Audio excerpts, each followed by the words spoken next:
বৈরী আবহাওয়ার কারণে কক্সবাজারের মহেশখালীর সাগরে অবস্থিত টার্মিনাল থেকে এলএনজি সরবরাহ বাধাগ্রস্ত হয়েছে। এতে দেশ জুড়ে দেখা দিয়েছে গ্যাসের তীব্র সংকট।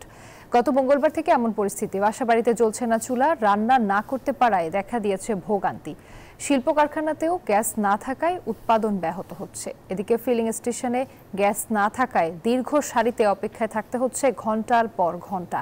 বৃহস্পতিবার সন্ধ্যার পর থেকে এলএনজি সরবরাহ বাড়তে থাকায় পরিস্থিতির কিছুটা উন্নতি হতে শুরু করেছে। দর্শক, গ্যাস সংকট নিয়ে আরো জানাতে চট্টগ্রাম থেকে যুক্ত হচ্ছেন সহকর্মী নয়ন বড়ুয়া জয়। সরাসরি কথা বলবো তার সাথে। জয়, বন্দরনগরীতে বাসাবাড়িতে ফিলিং স্টেশনে গ্যাস সংকট কতটা রয়েছে জানাবেন।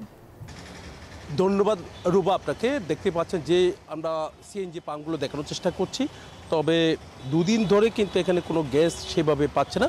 তবে আজকে সকাল থেকে কিছুটা গ্যাস এসেছে, তবে প্রেশারটা যেভাবে পাওয়ার কথা রয়েছে সেভাবে কিন্তু প্রেশারটা নেই, যেহেতু এলএনজির উপরে অনেকটা নির্ভর এই সিএনজি পাম্পগুলো।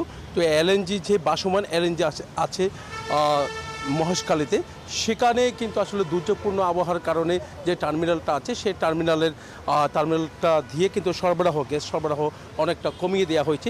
3 দিন ধরে কিন্তু গ্যাস সংকটে ভুগছে চট্টগ্রামের মানুষ, যেমনটা তেমনিভাবে কিন্তু মিল কারখানা থেকে নিয়ে যে এখানে আছে যে পাম্পগুলো আছে সেই পাম্পগুলো আমরা একটু গাড়িগুলো দেখানোর চেষ্টা করছি। যে গাড়িগুলো দেখতে পাচ্ছেন দাঁড়িয়ে আছে, কখন গ্যাস পাবে তাও কিন্তু বলা মুশকিল। তবে তারা এখন থেকে কিন্তু দাঁড়িয়ে আছে, যেহেতু গ্যাস আসলে তারা গ্যাস নিয়ে কিন্তু তারা গাড়ি চালাতে পারবে।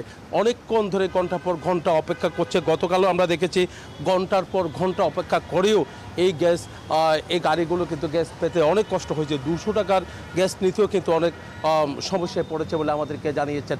তবে এখানে সিএনজি পাম্পে যারা আছেন, এমনকি কর্ণফুলী গ্যাসের সাথে আমরা কথা বলেছি, তারা যেমনটা জানিয়েছেন যে এই সমস্যা যেন দ্রুত সমাধান করা যায় সেটা নিয়ে তারা ব্যবস্থা করছেন। তারা বলছেন যে 2 দিন আগে আরও বেশি সমস্যা ছিল, এখন দুর্যোগপূর্ণ আবহাওয়া তার কারণে কিন্তু সমস্যাটা হচ্ছে।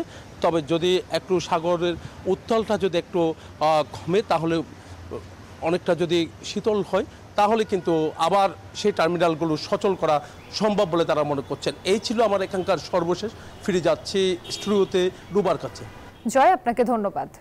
বান্ডেল থাকলে প্রতি সেনমানিতে টাকা বাঁচবে। বিকাশ সেনমানি বান্ডেল কিনে জিতুন প্রতি লেনদেনে।